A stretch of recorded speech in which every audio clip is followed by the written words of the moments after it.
Open lang to sa may pera. Click natin itong repay immediately. Ito yung details, deductions ko dito. Click natin itong repay immediately.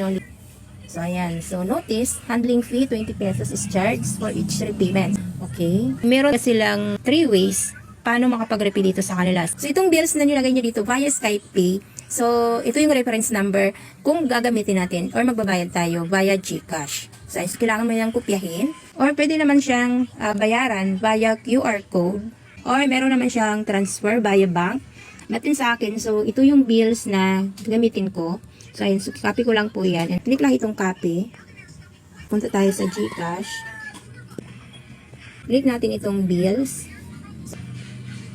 And hanapin natin itong si loans. And then, scroll down nyo lang po. So, hanapin natin dito si SkyPay. SkyPay loans. Ang babayaran natin na nakalagay doon is 872 pesos.